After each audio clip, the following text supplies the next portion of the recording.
Welcome students. So from today we start how to do factorization. So I told you what is factorization. Factorization means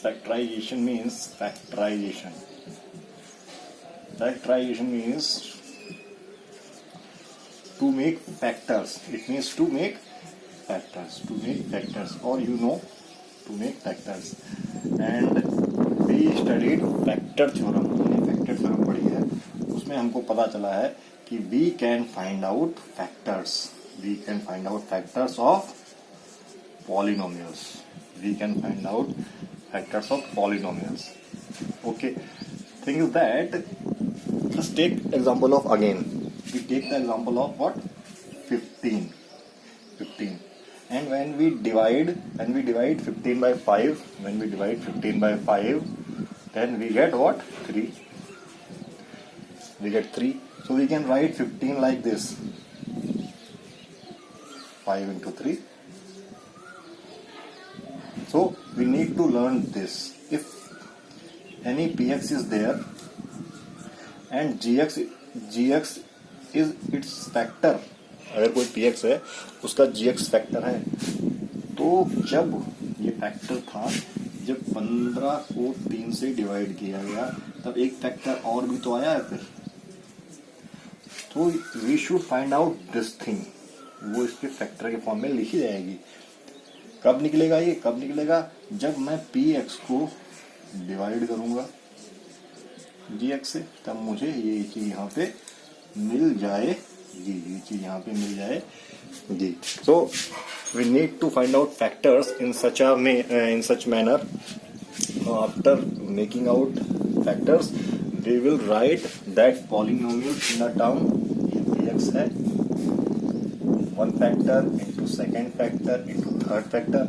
जितने भी factor होंगे हम उस term में लिखने वाले हैं. तो टॉपिक हमारा क्या हो गया? फैक्टराइजेशन. वैसे तो वी ऑल नो दैट जितनी डिग्री होती हैं उतने जीरो होते हैं. आई टोल्ड यू, जितनी डिग्री होती हैं जीरोस कितने होते हैं? जितने जीरो होते हैं उतने फैक्टर होते हैं. उसका मतलब इफ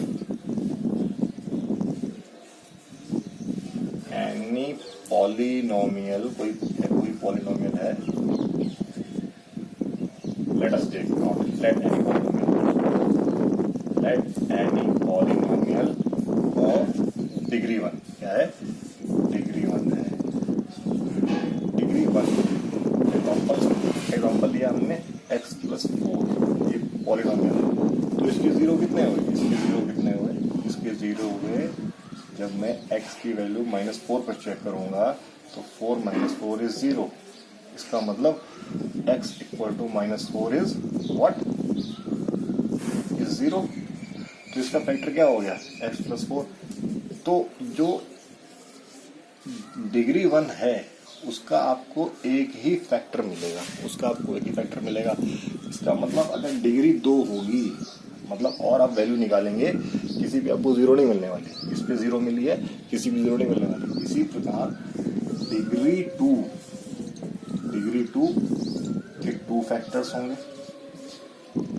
डिग्री 3 के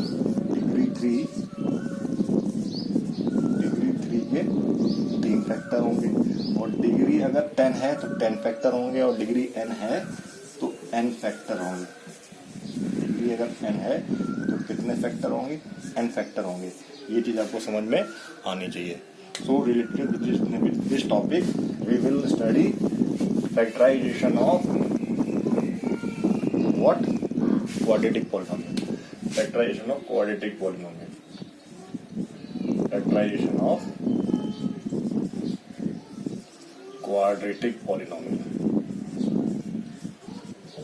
अच्छा, क्वाड्रेटिक पॉलिनोमियल का फैक्टर हम फैक्टर थ्योरम से भी कर सकते हैं, लेकिन एक इजी तरीका भी है, उसको हम बोलते हैं मिडिल टर्म स्प्लिटिंग.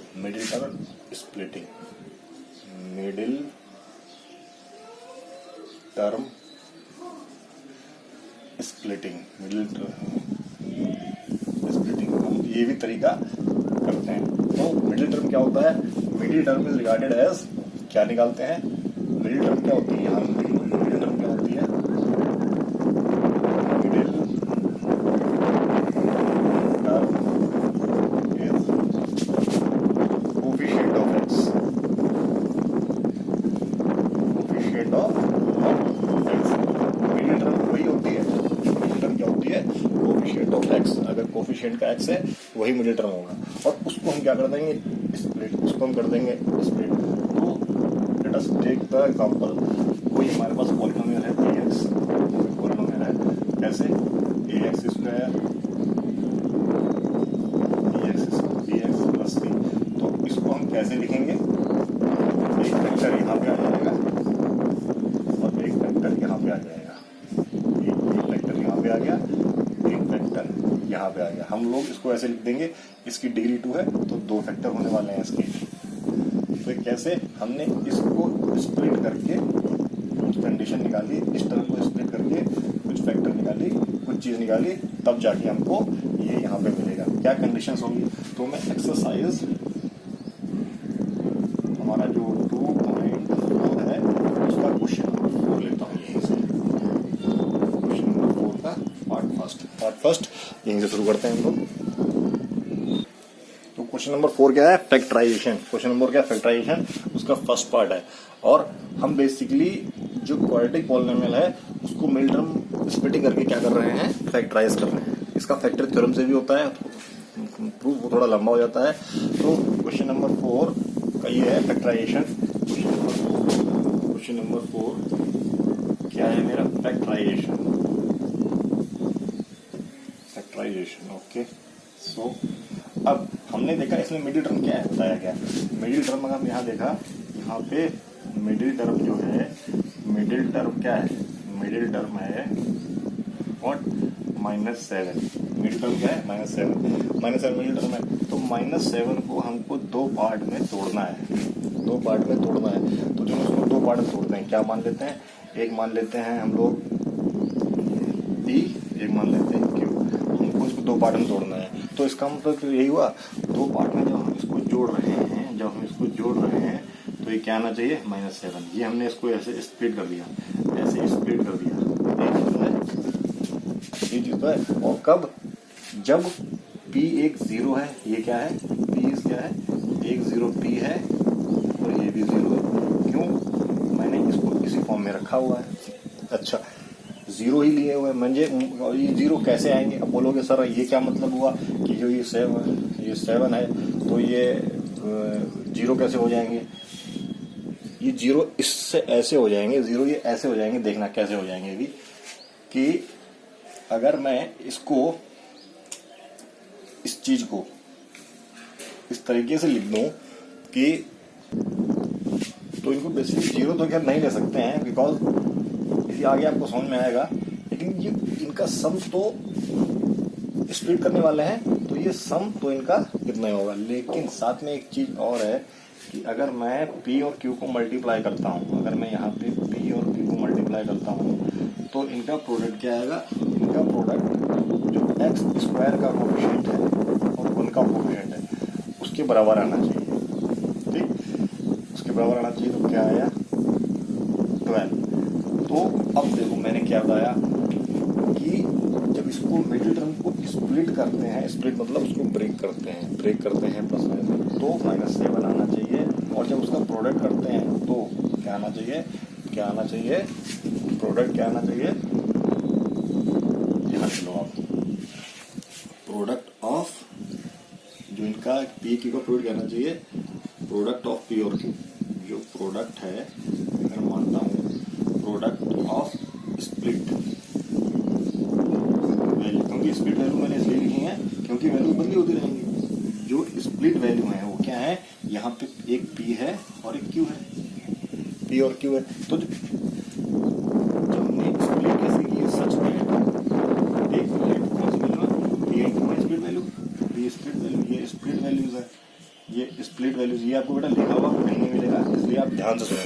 ये स्प्लिट वैल्यू है, P और Q स्प्लिट वैल्यू है। तो सच दैट P और Q का जो सम है वो तो क्या आ गया, ये लिख लो, coefficient of what, coefficient of x, coefficient of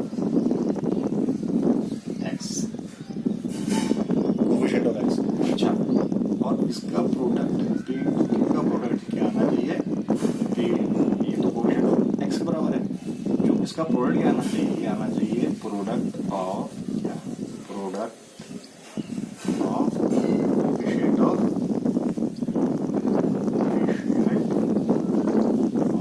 x square constant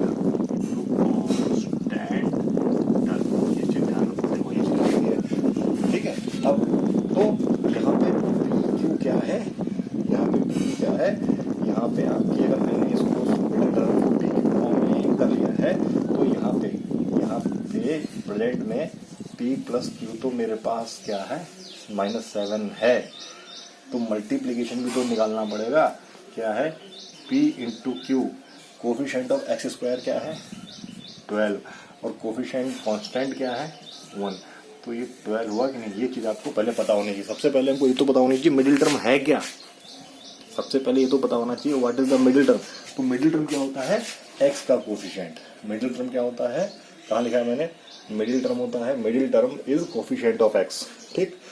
तो कोफिशिएंट ऑफ एक्स क्या है, मिडिल टर्म, उसको हमें स्प्लिट करना है, उसको स्प्लिट करना है, स्प्लिट कर दिया तो यहाँ पे मैं यहाँ पे जगह बना लेता हूँ। मिडिल टर्म क्या था हमारे पास, प्लस मिडिल टर्म हमारे पास था, मिडिल टर्म हमारे पास था क्या +7, उसको हमने पी और क्यू में ब्रेक कर लिया है, यहाँ तक ये लिखा हुआ है। अच्छा, अब मैंने यहाँ जगह बनाई, मैंने यहाँ जगह बना दी। अब देखो क्या है, मैं इसको यहाँ सॉल्व करूँगा। अब क्या है, मैं 12 को इस तरीके से फैक्टराइज करूँगा कि 7 आ जाए। मैं 12 को फैक्टराइज करता हूँ, चलो 12 को मैं फैक्टराइज करता हूँ, तो मैं लिख सकता हूँ 1 इंटू 12, मैं लिख सकता हूँ 2 इंटू 6, मैं लिख सकता हूँ 3 इंटू 4, मैं लिख सकता हूँ व्हाट, अब तो 4, अब तो को लिख नहीं सकते, अगर 4 इंटू 3 लिखेंगे तो ये तो सेम ही है, कोई जरूरत नहीं लिखने के लिए। अगर 6 इंटू 2 लिखेंगे ये भी सेम है, नो नीड। और अगर 12 इंटू 1 लिखेंगे नो नीड, इनकी तो कोई नीड ही नहीं है क्योंकि हमने ऊपर कवर कर लिया है, हमने कवर कर लिया है। अब हमें क्या लिखना है, हम पी और क्यू की फाइंड आउट कर रहे हैं। हम यहाँ पे क्या फाइंडिंग की पी एंड क्यू फाइंड कर रहे हैं, फाइंडिंग पी एंड क्यू, हम पी एंड क्यू को फाइंड आउट कर रहे हैं भाई, और लर्न कर रहे हैं middle term splitting, middle term splitting. तो पी और क्यू को कैसे फाइंड आउट किया जाएगा, तो पी क्यू क्या है, पी क्यू तब आए, पी क्यू आया कहाँ से, पी क्यू हमने एज्यूम किए हैं कि जब हमने मिडिल टर्म को स्प्लिट किया। मिडिल टर्म क्या है, मिडिल टर्म एक्स का कोफिशिएंट है। अब पढ़ते हैं शुरुआत से, एक्स के कोफिशिएंट को तोड़ दो पी और क्यू में, एक्स के कोफिशिएंट को पी और क्यू में तोड़ दो और उसको इस प्रकार तोड़ो, उस प्रकार तोड़ो कि जब उनको मल्टीप्लाई करो तो किसके मल्टीप्लाई के बराबर आना चाहिए, product of coefficient of x square into constant term. P और क्यू को ऐसे तोड़ दो, लिखा हुआ है कि उनका प्रोडक्ट कैसे होना चाहिए। तो इसका मतलब अगर हमको इसका प्रोडक्ट क्या मिल गया है 12, तो पी क्यू ऐसे तोड़ो कि 7 मिल जाए। तो कहने का मतलब है अगर पी यहाँ से देख लो, अगर पी यहाँ पे 1 है, क्यू यहाँ पे 12 है, तो इनको प्लस माइनस करके तुम्हारे पास कभी भी -7 आ सकता है, नहीं आ सकता, करके देखो। इसको कुछ भी करने के बाद प्लस माइनस आ सकता है, नहीं आ सकता। अच्छा, अब देखो अगर पी आपके पास 2 है और क्यू आपके पास 6 है, तो किसी भी तरीके से इसको प्लस माइनस करके 7 आ सकता है, नहीं आ सकता। अच्छा, अगर पी आपके पास 3 है और क्यू आपके पास 4 है, तो मैं इसको अगर मैं जोड़ता हूँ तो मुझे 7 मिल जाएगा। यहाँ पे जोड़ने में मिल गया। देखो बेटा, ये तो 9, आप 9 में पढ़ रहे हो, अब आप इसको देखोगे। पहले आपने क्या चेक करने के लिए ये किया, अरे नहीं मिला, अरे नहीं मिला, अरे अभी भी नहीं मिला, अरे नहीं मिला, ये करना है। लेकिन ये क्या है, 9th क्लास के बच्चे को शोभा देता है? नहीं, ये नहीं करना है। हमको डायरेक्ट निकालना है कि ऐसे हम देखेंगे कि ना इसको किसी भी तरीके से 7 नहीं मिल सकता, नहीं मिल सकता भाई। हाँ, मिल सकता है जोड़ने पे। यहाँ पे जोड़ने पे देखो मिल गया, यहाँ पे जोड़ने पे 7 मिल गया, तो जोड़ने पे 7 मिल गया, हमारा काम यही खत्म हो गया। इसका मतलब देयरफॉर पी क्या हो गया, देयरफॉर पी क्या हो गया 3, और यहाँ पे हो गया मेरे पास 3 और क्यू हो गया मेरे पास 4। ओके, अब हो गया। अब करना क्या है, अब करना क्या है, तो मैं इसको मिटा रहा हूँ, मैं इसको मिटा रहा हूँ।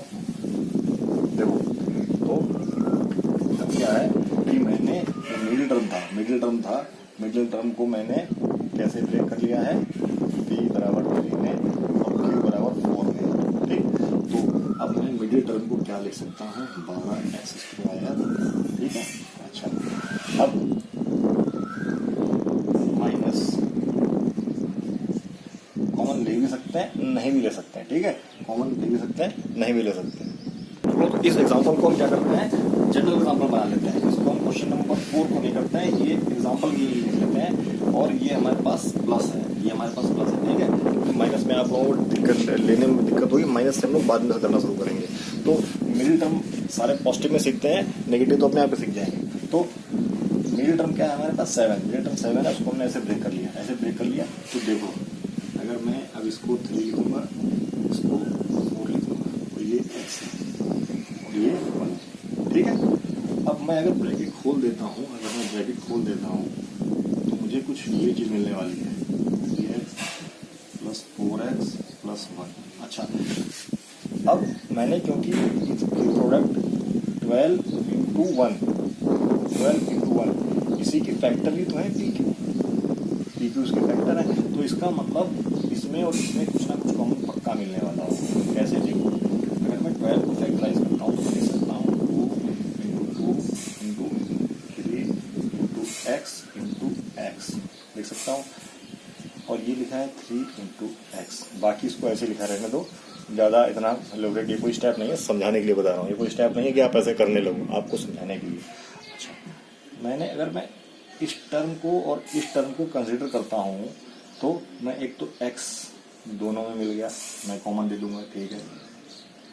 एक 3 मिल गया, ये कॉमन ले लूँगा। तो जब मैंने इससे ये और ये ले लिया तो क्या बचा, ये बचा 2 × 2 × x। मैं सीधे लिख रहा हूँ 4x। और यहाँ क्या बचा, देखो ये तो सब कुछ आ गया, प्लस तो है लेकिन क्या पूरा आ गया, तो 1 ही तो बचा। अच्छा, अब मैं इन दोनों को टर्म को कंसिडर करता हूँ तो इसमें से क्या कॉमन ले सकता हूँ, इसके पास तो 1 ही है, तो मैं केवल 1 ही कॉमन ले सकता हूँ। तो इसके पास केवल 1 है ना, और 1 तो इसके पास ही है, तो मैं 1 कॉमन लूँगा। तो इस स्प्लिटिंग की एक खास बात है कि जब हम सॉल्व करते हैं तो ये दोनों टर्म सेम आ जाने चाहिए। अगर हम सही चल रहे हैं तो ज़बरदस्ती नहीं, अपने आप आने चाहिए। तो इसका मतलब क्या हुआ, मैं इसको अब क्या लिख सकता हूँ, जैसे ये चीज़ मैं आपको यहाँ करके दिखाता हूँ। यहाँ लिखा है 5 × ब्रैकेट में 3 + 5 × ब्रैकेट में 4 ले लेते हैं। तो मैथ्स के रूल के हिसाब से हम इसको, अगर यहाँ 2 रूल है मैथ्स में, इसको अगर मैं मल्टीप्लाई करता हूँ, इसको यहाँ मल्टीप्लाई करता हूँ तो जोड़ देता हूँ। ये स्टेप बच्चों वाला है, 9th क्लास से पढ़ रहे हो, आपको क्या स्टेप करना चाहिए, आपको देखना चाहिए। अच्छा, 5 और ये 5 इससे मल्टीप्लाई हो रहा है, तो 5 3 + 4 ये 7 35। ये 9th क्लास का स्टेप है, वही चीज़ तो है। ब्रैकेट में 4x + 1 देख के डरना क्यों, ब्रैकेट में कुछ भी हो, हमको क्या है, जो ब्रैकेट वाली चीज़ है वो क्या है, जो सेम चीज़ है। मतलब देखो, ये तो ब्रैकेट में है, हम ब्रैकेट लगा सकते हैं, तो सेम चीज़ है, उसको एक बार लिख लेना है। तो सेम चीज़ क्या है, कॉमन वाली चीज़ एक बार लिख लेना है, और अंदर वाली चीज़ जोड़ देना है। ऐसे देखो, जो ब्रैकेट में थी एक चीज़, जो कॉमन चीज़ थी, इसमें भाई ये 5 लिखा है, ये 5 लिखा है, तो हमने क्या लिखा था, 5 यहाँ लिखा, भाई 5 यहाँ लिखा, एक बार लिखा जो कॉमन चीज़ थी, और जो अनकॉमन चीज़ थी वो एज इट इज जोड़ दी। तो ये फैक्टराइजेशन हो गया। हमने यहाँ पे 12 इसको कैसे कर दिया, इसको हमने यहाँ पे स्प्लिटिंग करके 4x + 1 और 3x + 1 में लिख दिया है। ये बहुत ही इम्पोर्टेंट तरीका है, बहुत ही इम्पोर्टेंट मेथड है, और आपको ये आना चाहिए। इसलिए मैंने इतना डिटेल में, इतनी धीरे धीरे समझाया है। और ये एग्जाम क्वेश्चन नंबर 4 का 1 पार्ट नहीं है, सॉरी टू से, क्वेश्चन नंबर 4 का 1 पार्ट नहीं है। 1 पार्ट में साइन चेंज करके करेंगे। मैंने प्लस में इसलिए लिया है कि प्लस में समझाना थोड़ा आसान होता है, तो देखो, मिडिल टर्म को इतने प्यार से बेटा कहीं भी नहीं मिलेगा। आपको सोल्यूशन कैसे मिलेगा, ऐसे कर दो, ऐसे कर दो, ऐसे कर दो। इतने प्यार से सोल्यूशन कहीं नहीं मिलने वाला, और हम इतने ही प्यार से सोल्यूशन करेंगे and then we will know कि हमको आ गया, हम जानेंगे हमको आ गया, ठीक है। अदरवाइज सॉल्यूशन तो बेटा हर जगह है, कि मैंने कितने प्यार से बताया है। पहले आपको मिडिल टर्म का मतलब बताया है। मिडिल टर्म क्या होता है?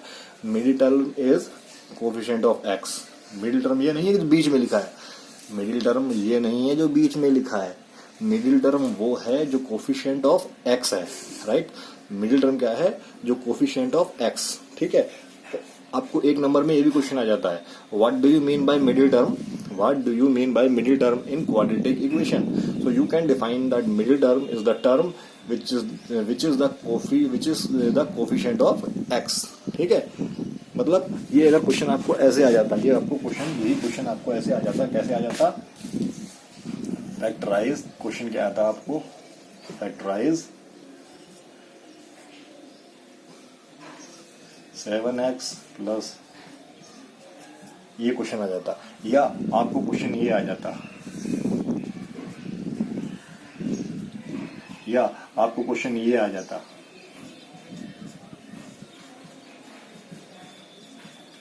तो आपको इसको रीअरेंज करके सभी केस में आपको रीअरेंज करके आपको, या तो मिडिल टर्म आपको कैसे भी लिखा हो, लेकिन आपको अरेंज करना है तो आपको लिखना पड़ता।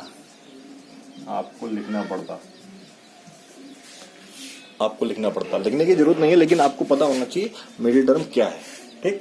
तो मिडिल टर्म क्या है? जो बीच में होता है। Late us move further, direct हम लोग अब क्वेश्चन नंबर 4 लेते हैं। 4 का फर्स्ट, अच्छा एक चीज और अगर आप करना चाहते हैं, इसको चेक करना चाहते हैं, तो अगर आप इससे मल्टीप्लाई करेंगे तो वही तो है। अगर हमने 12 को फैक्टर किए तो क्या आ गया? 3 इंटू 4। अगर हमने 12 के फैक्टर किए तो आ गए 3 इंटू 4, और जब 3 4 जा किया तो आ गया 12। तो जब इस फैक्टर को हम मल्टीप्लाई करेंगे तो हमको यही मिलने वाला है। इस फैक्टर को मल्टीप्लाई करेंगे यही मिलने वाला है। You can check it yourself, ठीक है। आप चेक कर सकते हैं अपने आप। तो पहला क्वेश्चन क्या है हमारे पास? 12x स्क्वायर माइनस ये प्लस 1। तो हम उसी तरीके से P और Q लेट लिखने की जरूरत नहीं है, लेकिन ये आप प्रॉपर में कर सकते हो। ये दिखाया नहीं जाता है, आप सीख रहे हो तो आप कर सकते हो। Let -7 equals to P plus Q। अच्छा, एक तरीका है सारे साइन प्लस में कन्वर्ट कर लो। ऐसे ये -7 हो गया, मिडिल टर्म क्या हो गई? -7। ऐसे हमने जो एग्जांपल लिया था वो क्या थी? जो हमने एग्जांपल लिया था उसमें +7 था, इसमें हमने क्या कर दिया? मिडिल टर्म -7 हो गई। अच्छा, -7 मिडिल टर्म हो गई। अच्छा, अब क्या करना है? हमको इसका प्रोडक्ट निकालना है। नाउ अगर मैं P और इंटू Q को मल्टीप्लाई करता हूँ तो कितना आना चाहिए? Coefficient of x square, coefficient x क्या है? 12, और into coefficient constant term, coefficient of x square into constant term, कितना आ गया? 12। अच्छा, 12 के फैक्टर क्या हो सकते हैं? 12 के फैक्टर हो सकते हैं 1 इंटू 12, ठीक, 2 इंटू 6, 3 इंटू 4। ये फैक्टर हो गए। अब मैं इसको -7 में कैसे कन्वर्ट कर सकता हूँ? क्योंकि ये जो फैक्टर हैं ये कैसे हो सकते हैं?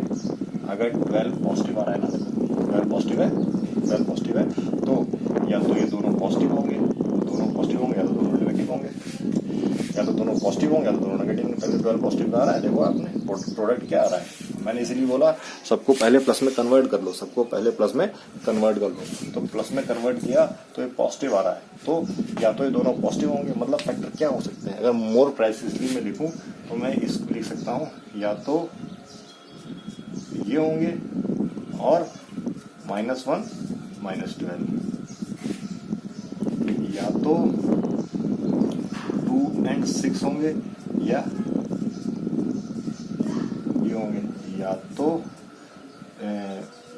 दोनों प्लस में होंगे या दोनों माइनस में होंगे। ऐसा ही होगा। अच्छा, अब चेक करते हैं क्या दोनों को जोड़ने पे या घटाने पे 12 आ रहा है? सॉरी, दोनों को जोड़ने पे घटाने पे क्या आना चाहिए? क्या आना चाहिए? -7। क्या आना चाहिए? दोनों को जोड़ने और घटाने पे क्या आना चाहिए? -7। आ रहा है? नहीं आ रहा भाई। आ रहा है? नहीं आ रहा है। आ रहा है? नहीं आ रहा है। आ रहा है? नहीं आ रहा है। आ रहा है? आ रहा है? नहीं आ रहा है भाई। जोड़ेंगे तो क्या आएगा देख लो, प्लस का 3 प्लस का 4 क्या आ गया? 7। हमको -7 चाहिए, नहीं लेना है। माइनस किया -1 या माइनस ऐसे भी कर सकते हैं, +1 -7 आया, नहीं आया तो हमको यही लेंगे हमको। अच्छा अब देखो, इनको हमने क्या कर दिया? माइनस कर दिया। क्या कर दिया? माइनस कर दिया। माइनस कर दिया तो क्या? -3 + 4 क्या आ गया? +1। अगर उल्टा करते तो -1 आता, तो हम इसको यहाँ पे माइनस भी नहीं कर सकते, तब भी नहीं आया, एक ही बार आया। अगर जब -3 में -3 में -4 को जब जोड़ दिया तब -7 आ रहा है। तो ये यूनिक फैक्टराइजेशन होता है, पी और क्यू होते मर्जीज नहीं ले सकते। -7 कब आया? जब हमने -3 और -4 को ऐड कर दिया। तो देखो कर देते हैं आप। ये लिखा है अच्छा, प्लस ब्रैकेट में क्या लिखा? -4 -3। देखो ये आ रहा है भाई, इसको लिखेंगे -3 -4 ही तो आएगा। अच्छा तो आगे पीछे लिख सकते हैं, कोई दिक्कत नहीं, आप -3 यहाँ भी लिख सकते थे। अच्छा ठीक हो गया, +1। अब मैंने क्या बताया, इसको मैं ब्रैकेट में खोल के लिखता हूँ तो क्या लिखता हूँ? 12x²। ये क्या हो गया? 4x। ये क्या हो गया? 3x। ये हो गया +1। अच्छा अब मैंने इसको मैंने ऐसे लिख लिया, 4x × 3x लिख सकता हूँ। थोड़ा बड़ा स्टेप कर दिया, पीछे वाले स्टेप से थोड़ा बड़ा स्टेप कर दिया। क्या लिख दिया? जो 12x² था उसके फैक्टर किए, इसके फैक्टर क्या किए? 3 और 4, और x के फैक्टर क्या किए? x और x। एक फैक्टर ये निकाल दिया और एक फैक्टर 3x का निकाल दिया। लिख सकते हैं ना? तो अब देखो 4x - 3x +1। अब मैं 4x अगर कॉमन लेता हूँ, 4x कॉमन लेता हूँ, मैंने 4x कॉमन लिया तो यहाँ क्या बच गया? यहाँ बच गया x, और यहाँ क्या बच गया? -1। क्योंकि 4x इसको मैं कैसे लिख सकता हूँ? 4x को लिख सकता हूँ इस तरीके से, और जब मैं ये कॉमन ले लूँगा तो ये -1 बचेगा कि नहीं बचेगा? -1 बचा कि नहीं बचा? अच्छा ओके। अब मुझे ये ब्रैकेट में भी अगर यही टर्म मिल जाती है तब तो मेरा क्वेश्चन सही है, तो मिल सकती है। हाँ क्यों नहीं मिल सकती? क्योंकि अगर मैं -1 कॉमन ले लूँ, अगर मैं -1 कॉमन ले लूँ तो ये ऐसे हो जाएगा, और क्या हो जाएगा? -1 × 1। लेकिन यहाँ माइनस करने के लिए ये तो प्लस है, यहाँ माइनस करना पड़ेगा कि नहीं करना पड़ेगा? तभी तो प्लस होगा। देखो इसको लिखेंगे तो -3x, और इसको -1 +1 -1 और -1 +1 -1, और ये +1 हो जाएगा। क्वेश्चन में कोई बदलाव नहीं होना चाहिए। अब तो यहाँ पे क्या लिखा हमने? यहाँ लिखा 3x, क्योंकि हमने -1 कॉमन लिया है। क्या बच गया? 3x + 3x माइनस ये वाला और ये वाला। तो देखो ये दोनों टर्म एक जैसे हो गए। क्या लिख सकते हैं हम लोग? या इस हमने कॉमन, अच्छा पहले कॉमन ले लेते हैं। हमने कॉमन क्या ले लिया? 3x - 1 और 4x - 1। ये हमारा फैक्टराइजेशन आ गया। अच्छा अब एक चीज और, इस स्टेप के बाद हम ये भी लिख सकते हैं, ऐसा नहीं है, हम ये भी लिख सकते हैं। हमने जो कॉमन पार्ट लिया वो बाद में लिखा, और जो कॉमन लिया है वो पहले लिखा। हम दोनों चीजें लिख सकते हैं। तो you can see how can we do factorization of quadratic equation so easily. देखो कितने प्यार से समझा दिया। Let us move further. Please follow the video and note it down. अगले क्वेश्चन बढ़ते हैं। इस क्वेश्चन को हम फास्ट कर सकते हैं। PQ = 7 और P × Q = 2 × 3, that is 6।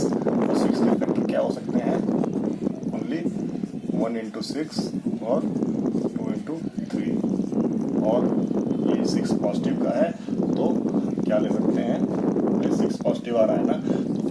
Positive होंगे या नेगेटिव होंगे, दोनों पॉजिटिव होंगे दोनों नेगेटिव होंगे। इनको जोड़ने उस पर 7 नहीं आ सकता, लेकिन इसको जब हमने जोड़ा देखो 6 + 1 7 आ रहा है। जोड़ने पे दोनों पॉजिटिव होंगे या दोनों नेगेटिव होंगे। अगर दोनों नेगेटिव होते तब जोड़ते तो -7 आता भाई। अगर दोनों नेगेटिव ले लिए होते, दोनों नेगेटिव ले लिए तो -7 आता। -7 तो लेना ही नहीं है, तो हम क्या ले लेंगे 6 + 1 क्या ले लेंगे 6 + 1 फैक्टर हमने ले लिया। तो देखो 2x² + 6 + 1x, ठीक है 2x² 6x + x बोल दिया। अब इसमें से 2x को अगर मैं कॉमन लेता हूँ तो मेरे पास x बचेगा। अच्छा, इसमें से अगर 2x कॉमन लूँगा तो मेरे पास 3 बचेगा और मैं इसको ऐसे ही उतार देता हूँ। तो देखो अगर मैं 2x कॉमन लेता हूँ तो मेरे पास x + 3, यहाँ से 1 कॉमन लेता हूँ तो क्या बचा x + मेरे पास कॉमन बच गया है। अब इसको मैं फैक्टर कैसे भी लिख सकता हूँ 2x + 1 x + 3, या मैं इसको ऐसे भी लिख सकता हूँ x + 3 2x + 1। देखो कितना आसान है, और ये विदिन 30 सेकंड आने लगेगा। हम लोग ऐसे प्रैक्टिस करते रहेंगे, within 30 second we will be able to solve this questions. आगे हम सॉल्व करेंगे। ओके, थर्ड पार्ट क्या है 6x² + 5x -6। अच्छा okay, now let PQ again, let P + Q क्या है, लेट P + Q क्या है 5, P + Q क्या है 5, और P × Q क्या आ रहा है, P × Q आ रहा है 6 × -6 दैट इज व्हाट -36। अब इसका मतलब क्या हुआ -36 या तो P माइनस है या तो Q माइनस है, P या तो P माइनस है या तो Q माइनस है। तो पहले फैक्टर कर लेते हैं। 36 के फैक्टर करें तो 36 के अगर फैक्टर करते हैं, अच्छा तो 36 का फैक्टर करते हैं तो क्या आएगा 1 × 36 2 × 18 3 × what 12 4 × 9 और बुझा सकता है 6 × 6। अच्छा बेटा, अब ये है हमको, ये हमने पहले से पता लगा लिया है -36 है, फैक्टर में 36 के लिए है 36 -36 है। तो एक पॉजिटिव है एक नेगेटिव होगा, एक पॉजिटिव होगा एक नेगेटिव होगा। तो 5 लेके आना है। किसी भी कंडीशन में इसको जोड़े घटाएं कोई साइन चेंज करें 5 नहीं आ सकता, इसको भी जोड़े घाटे 5 नहीं आ सकता, इसको भी 5 नहीं आ सकता, और इसको जोड़े घाटे नहीं आ सकता। लेकिन अगर मैं 4 और 9 की बात करूं, मान लो एक इसमें से नेगेटिव होगा, 4 और 9 है, एक नेगेटिव होगा, लेट अस टेक -4 है तो ये पॉजिटिव है, ठीक, या जब ये पॉजिटिव है तो ये नेगेटिव है, ठीक, ले लिया। अच्छा, तो जब ये नेगेटिव है ये पॉजिटिव है, हमने इसको मल्टीप्लाई कर दिया, मतलब सॉरी हमने इसको माइनस कर दिया तो 13 हो गया। भाई जब -4 इसके 2 केस होंगे, या तो हम प्लस करेंगे या तो माइनस करेंगे। ये चीज़ें रफ वर्क हैं, क्या कर रहे हैं ये चीज़ें, कोई आपको ठीक है रफ वर्क हैं। तो देखो अगर मैंने इन दोनों को प्लस कर दिया, इन दोनों को प्लस कर दिया तब तो 5 आ गया। लेकिन अगर मैं माइनस कर रहा हूँ इन दोनों को माइनस कर रहा हूँ, इसमें से इसको माइनस कर रहा हूँ तो क्या आ रहा है मेरे पास -13 आ रहा है। इसमें इन दोनों को मैंने अगर जोड़ दिया, इन दोनों को मैंने जोड़ दिया, माइनस का है ना, इन दोनों को मैंने जोड़ दिया तो -5 आ रहा है। क्या आंसर आ रहा है -5। और तब जब दोनों को मैंने माइनस कर दिया तब क्या आंसर आ रहा है +13। मतलब मैं ये दिखाना चाह रहा हूँ जो आपका P + Q है एक ही केस में आएगा तो डरने की कोई बात नहीं है, लेकिन इस केस पे जल्दी से जल्दी पहुंचना है। ऐसा नहीं कि पहुंचने में देर कर दो और 3 घंटे हो जाएं, जल्दी पहुंचना है। तो हमने देख लिया कि पहली बात ये माइनस है तो P और Q में से एक माइनस होगा। यहाँ लिख लेते हैं since PQ is negative, PQ का प्रोडक्ट नेगेटिव है, this implies that one of the P and Q must be negative, must be negative, must be negative. ठीक है, क्यों नेगेटिव होगी? इसके लिए बेटा आपने पहले चीजें पढ़ी हुई, मल्टीप्लिकेशन ऑफ इंटीजर्स पढ़ा होगा, और नहीं आता है तो बताना, आपको वीडियो बनाया जाएगा। यहाँ पे पॉसिबल नहीं है वो। सो ये चीज हो गया। तो हमने क्या ले लिया, हमने क्या सेलेक्ट किया, 9 पॉजिटिव का और नेगेटिव का y, दोनों को ऐड करना है। तो देखो हमने क्या लिया, पॉजिटिव का 9 और नेगेटिव का y, ये लिया है। इस तरीके से हम 5 ला सकते हैं, इस तरीके से 5 ला सकते हैं। तो जब हमने ब्रैकेट खोला, क्या आ गया, 9x माइनस 4x माइनस 6। अब मैं डायरेक्ट यहाँ से 3x कॉमन लेता हूँ। अब तो बेटा करना पड़ेगा, ये भी 3 की टेबल में आता है, ये भी 3 की टेबल में आता है। तो ये क्या बच गया, 2x माइनस 3। जब मल्टीप्लाई करूँगा तो यही चीज़ मिलने वाला है। अच्छा, यहाँ से मैं 2 कॉमन लूँगा तो क्या बचेगा, 2x माइनस 3 मिलेगा, नहीं मिलेगा, ये प्लस है, ये प्लस है, तो मुझे यहाँ प्लस देना पड़ेगा। अच्छा, ये प्लस हो जाएगा। देखो मैंने -2 कॉमन लिया, -2 कॉमन लिया तो ये हो गया प्लस का 2, -2 इसमें कॉमन लिया तो हो गया प्लस का 3। ओपन करेंगे तो वही आ जाएगा। तो आंसर क्या आएगा, या तो मैं ऐसे भी लिख सकता हूँ, और दोनों आंसर लिख के इसलिए बता रहा हूँ बच्चे कंफ्यूज हो जाते हैं, या मैं इसको ऐसे भी लिख सकता हूँ। तो ये क्वेश्चन हो गया। Let us move to next part. Next part ये है, तो देखते हैं यहाँ हमारा, अगर मैंने ये इसको मैं अगर पॉजिटिव बनाता हूँ, इसको मैं अगर पॉजिटिव बनाता हूँ तो मैं पॉजिटिव ऐसे ही तो बनाऊंगा, ये -1 हो गया, और इसको भी पॉजिटिव बनाया तो ये -4 हो गया। पॉजिटिव अगर बना के करना चाहूँगा तो अब देखो यहाँ पे जो मेरे पास b प्लस क्यू है वो -1 है, जबकि b इंटू क्यू क्या है, कोफिशिएंट ऑफ ये x है, और ये क्या है, -4, that is -12। It means one of the p is one of p और q इज व्हाट, नेगेटिव। एक नेगेटिव होगा, एक नेगेटिव होगा ही होगा। ठीक है, और क्योंकि दोनों पे, अब दूसरी चीज यहाँ पे बड़ा वाला नेगेटिव होगा, अगर हम जोड़ते हैं तो खैर वो आ जाएगा, समझ में आ जाएगा आपको। मैंने 12 के फैक्टर किए, 12 के फैक्टर क्या किए, 1 इंटू 12 6, 12 के फैक्टर हो गए। अब क्या है, मुझे 1 लेके आना है। देखो कुछ भी कर लूँ नहीं आ सकता है, चाहे नेगेटिव हो पॉजिटिव हो नहीं आ सकता है। अच्छा, कुछ भी कर लूँ नहीं आ सकता है। क्वेश्चन ये बचता है कि अगर ये 3 और 4 है, 3 और 4 है, इसको अगर मैं 4 में से 3 माइनस करता हूँ तो 1 आ रहा है, 1 आ रहा है, या आ रहा है कि नहीं आ रहा, 3 में से 1 माइनस करता हूँ, या मैं -4 को, मतलब 1 आया लेकिन हमको -1 चाहिए, या मैं -4 को अगर +3 में जोड़ता हूँ तब भी -1 आ रहा है, आ रहा है, देखो आ रहा है कि नहीं आ रहा।